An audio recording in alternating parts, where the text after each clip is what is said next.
हरिवंश का वर्णन एवं श्री कृष्णावतार की संक्षिप्त कथा। अग्निदेव कहते हैं, अब मैं हरिवंश का वर्णन करूंगा। श्री विष्णु के नाभि कमल से ब्रह्मा जी का प्रादुर्भाव हुआ। ब्रह्मा जी से अत्रि, अत्रि से सोम, सोम से बुध एवं बुध से पुरूरवा उत्पन्न हुए। पुरूरवा से आयु, आयु से नहुष तथा नहुष से ययाति का जन्म हुआ।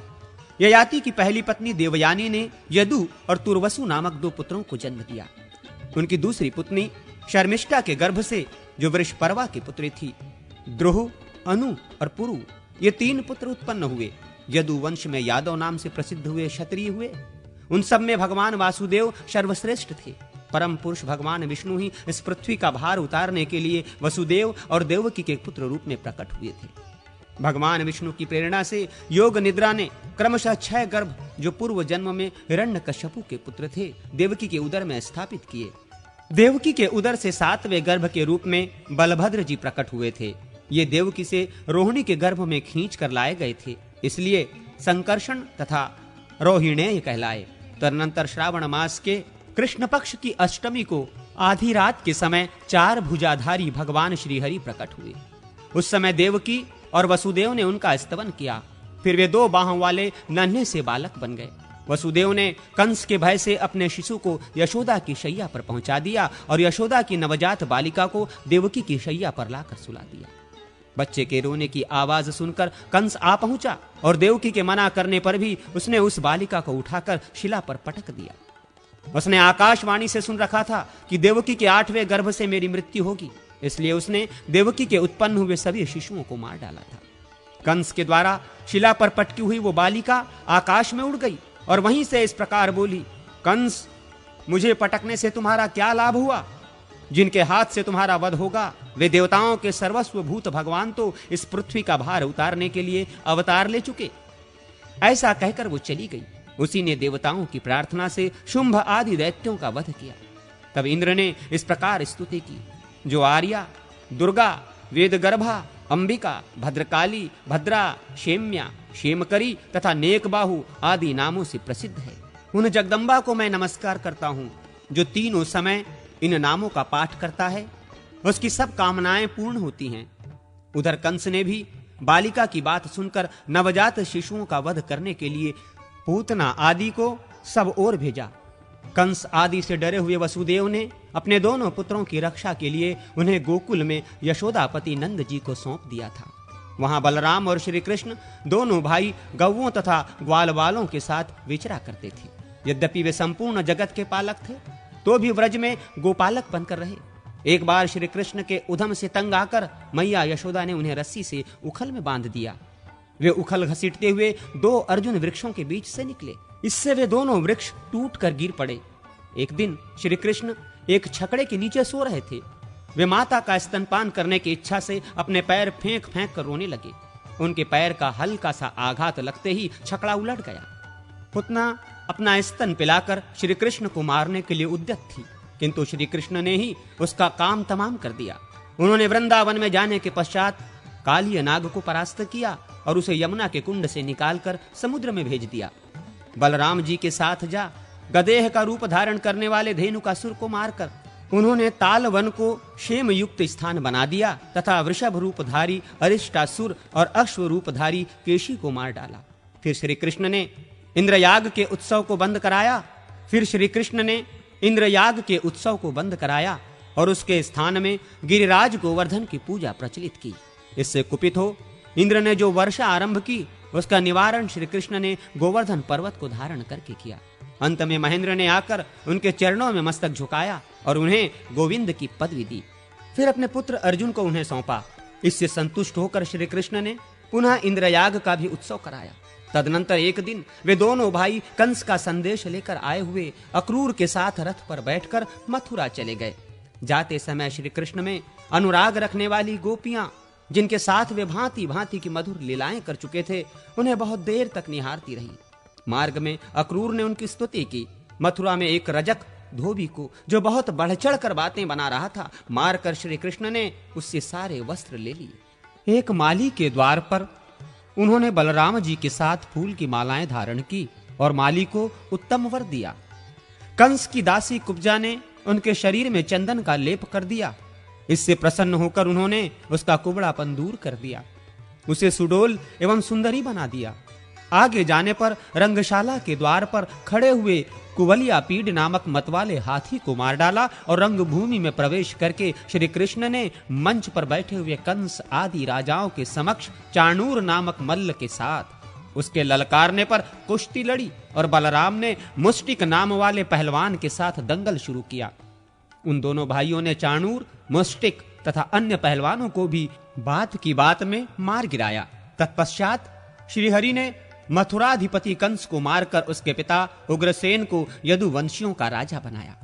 कंस के 2 रानियां थीं, अस्ति और प्राप्ति। वे दोनों जरासंध की पुत्रियां थीं। उनकी प्रेरणा से जरासंध ने मथुरापुरी पर घेरा डाल दिया और यदुवंशियों के साथ बाणों से युद्ध करने लगा। बलराम और श्री कृष्ण जरासंध को परास्त करके मथुरा छोड़कर गोमंत पर्वत पर चले आए और द्वारका नगरी का निर्माण करके वहीं यदुवंशियों के साथ रहने लगे। उन्होंने युद्ध में वासुदेव नाम धारण करने वाले पौंड्रक को भी मारा तथा भूमिपुत्र नरकासुर का वध करके उसके द्वारा हरकर लाई हुई देवता, गंधर्व तथा यक्षों की कन्याओं के साथ विवाह किया।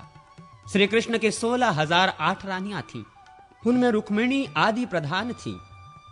इसके बाद नरकासुर का दमन करने वाले भगवान श्री कृष्ण सत्यभामा के साथ गरुड़ पर आरूढ़ हो स्वर्गलोक में गए। वहां से इंद्र को परास्त करके रत्नों सहित मणि पर्वत तथा पारिजात वृक्ष उठा लाए और उन्हें सत्यभामा के भवनों में स्थापित कर दिया। श्री कृष्ण ने सांदीपनि मुनि से अस्त्र शस्त्रों की शिक्षा ग्रहण की थी। शिक्षा पाने के अनंतर उन्होंने गुरु दक्षिणा के रूप में गुरु के मरे हुए बालक को ला कर दिया था।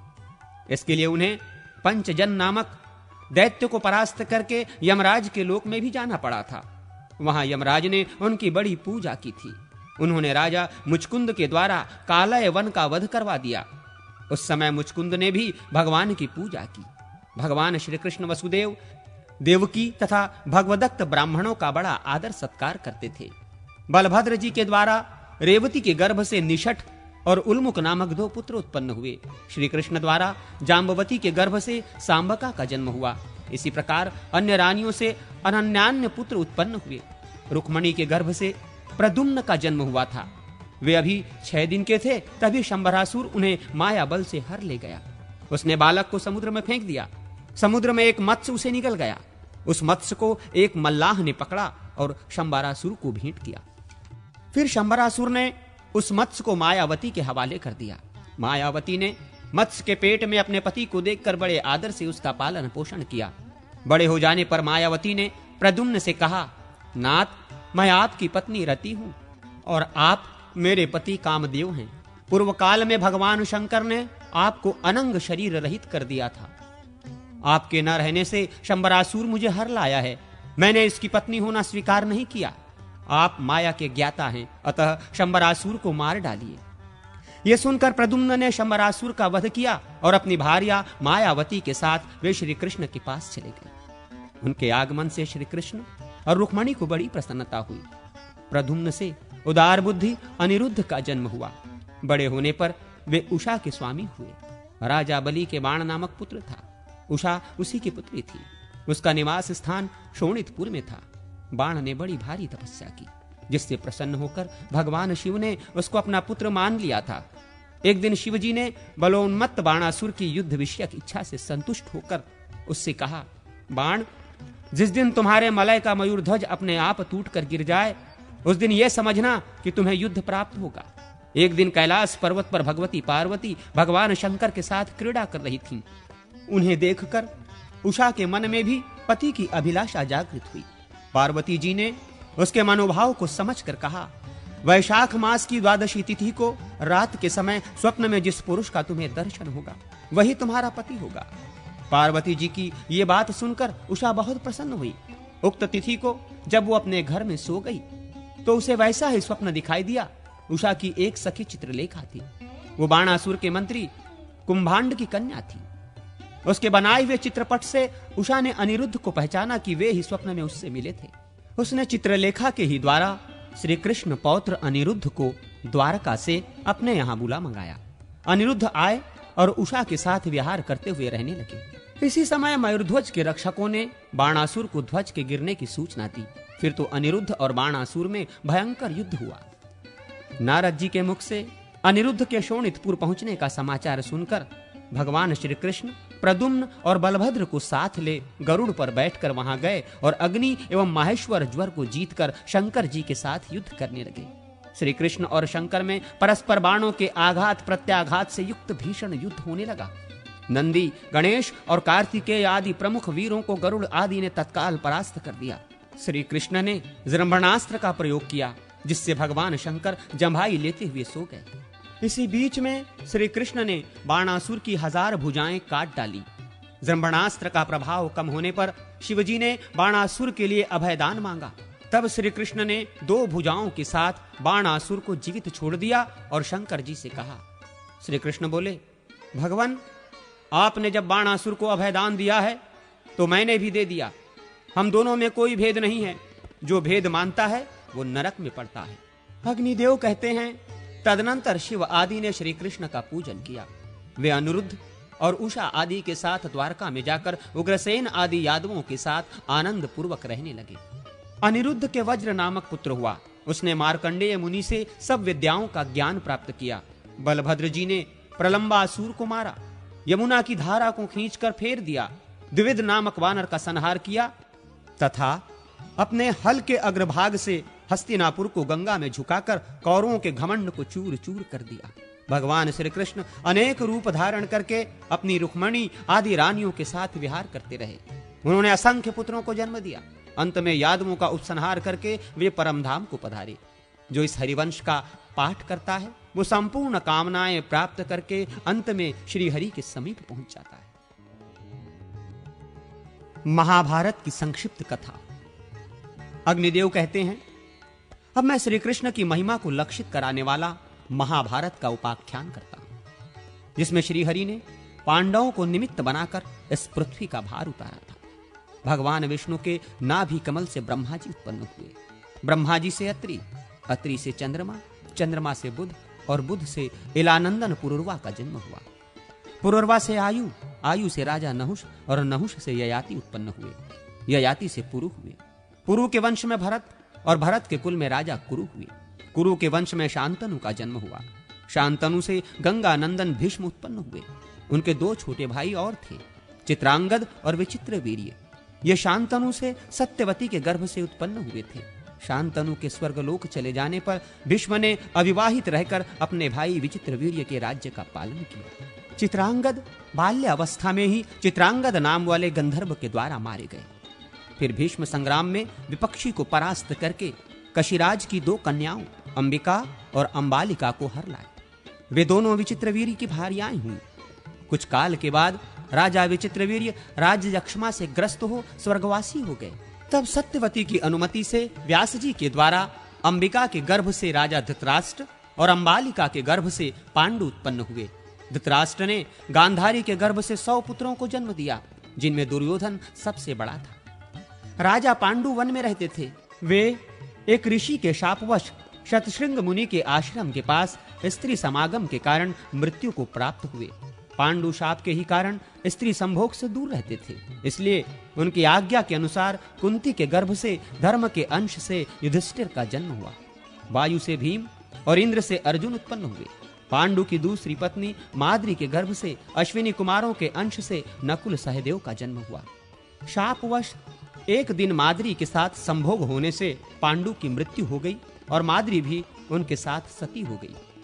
जब कुंती का विवाह नहीं हुआ था, उसी समय सूर्य के अंश से उनके गर्भ से कर्ण का जन्म हुआ। वो दुर्योधन के आश्रय में रहता था। दैवयोग से कौरवों और पांडवों में वैर की आग प्रज्वलित हो उठी। दुर्योधन बड़ी खोटी बुद्धि का मनुष्य था। उसने लाक्षा के बने हुए घर में पांडवों को रखकर आग लगाकर उन्हें जलाने का प्रयत्न किया, किंतु 5 पांडव अपनी माता के साथ उस जलते हुए घर से बाहर निकल गए। वहां से एक चक्रा नगरी में जाकर वे मुनि के वेश में एक ब्राह्मण के घर में निवास करने लगे। फिर बक नामक राक्षस का वध करके वे पांचाल राज्य में, जहां द्रौपदी का स्वयंवर होने वाला था, गए। वहां अर्जुन के बाहुबल से मत्स्य भेद होने पर 5 पांडवों ने द्रौपदी को पत्नी रूप में प्राप्त किया। तत्पश्चात दुर्योधन आदि को उनके जीवित होने का पता चलने पर उन्होंने कौरवों से अपना आधा राज्य भी प्राप्त कर लिया। अर्जुन ने अग्निदेव से दिव्य गांडीव धनुष और उत्तम रथ प्राप्त किया था। उन्हें युद्ध में भगवान कृष्ण जैसे सारथी मिले थे। उन्होंने आचार्य द्रोण से ब्रह्मास्त्र आदि दिव्य आयुध और कभी न नष्ट होने वाले बाण प्राप्त किए थे। सभी पांडव सब प्रकार की विद्याओं में प्रवीण थे। पांडु कुमार अर्जुन ने श्री कृष्ण के साथ खांडव वन में इंद्र के द्वारा दी हुई वृष्टि का अपने बाणों की छत्राकार बांध से निवारण करते हुए अग्नि को तृप्त किया था। पांडवों ने संपूर्ण दिशाओं पर विजय पाई। युधिष्ठिर राज्य करने लगे। उन्होंने प्रचुर सुवर्ण राशि से परिपूर्ण राजसूय यज्ञ का अनुष्ठान किया। उसका यह वैभव दुर्योधन के लिए असह्य उठा। उसने अपने भाई दुशासन और वैभव प्राप्त सुहृद कर्ण के कहने से शकुनी को साथ ले द्युत सभा में जुए में प्रवृत्त होकर युधिष्ठिर और उसके राज्य को कपट धूत के द्वारा हंसते हंसते जीत लिया। जुए में परास्त होकर युधिष्ठिर अपने भाइयों के साथ वन में चले गए। वहां उन्होंने अपनी प्रतिज्ञा के अनुसार 12 वर्ष व्यतीत किए। वे वन में ही पहले की भांति प्रतिदिन बहुसंख्यक ब्राह्मणों को भोजन कराते थे। एक दिन उन्होंने 88,000 द्विजों सहित दुर्वासा को श्री कृष्ण कृपा से परितृप्त किया। वहां उनके साथ उनकी पत्नी द्रौपदी और पुरोहित धौम्य जी भी थे। 12वां वर्ष बीतने पर वे विराट नगर में गए। वहां युधिष्ठिर सबसे अपरिचित रहकर कंक नामक ब्राह्मण के रूप में रहने लगे। भीमसेन रसोइया बने थे। अर्जुन ने अपना नाम ब्रह्मल्ला रखा था। पांडव पत्नी द्रौपदी रनिवास में सहेंद्री के रूप में रहने लगी। इसी प्रकार नकुल सहदेव ने भी अपने नाम बदल लिए थे। भीमसेन ने रात्रि काल में द्रौपदी का सतीत्व हरण करने की इच्छा रखने वाले कीचक को मार डाला। तत्पश्चात कौरव विराट की गौओं को हर कर ले जाने लगे। तब उन्हें अर्जुन ने परास्त किया। उस समय कौरवों ने पांडवों को पहचान लिया। श्री कृष्ण की बहन सुभद्रा ने अर्जुन से अभिमन्यु नामक पुत्र को उत्पन्न किया था। उसे राजा विराट ने अपनी कन्या उत्तरा ब्याह दी। धर्मराज युधिष्ठिर 7 अक्षौहिणी सेना के स्वामी होकर कौरवों के साथ युद्ध करने को तैयार हुए। पहले भगवान श्री कृष्ण परम क्रोधी दुर्योधन के पास दूत बनकर गए। उन्होंने 11 अक्षौहिणी सेना के स्वामी राजा दुर्योधन से कहा, राजन, तुम युधिष्ठिर को आधा राज्य दे दो या उन्हें 5 ही गांव अर्पित कर दो, नहीं तो उनके साथ युद्ध करो। श्री कृष्ण की बात सुनकर दुर्योधन ने कहा, मैं उन्हें सुई की नोक के बराबर भूमि भी नहीं दूंगा। हां, उनसे युद्ध अवश्य करूंगा। ऐसा कहकर वो भगवान श्री कृष्ण को बंदी बनाने के लिए उद्यत हो उठा। उस समय राजसभा में भगवान श्री कृष्ण ने अपने परम दुर्धर्ष विश्व रूप का दर्शन कराकर दुर्योधन को भयभीत कर दिया। फिर विदुर ने अपने घर ले जाकर भगवान का पूजन और सत्कार किया। तदनंतर वे युधिष्ठिर के पास लौट गए और बोले, महाराज, आप दुर्योधन के साथ युद्ध कीजिए।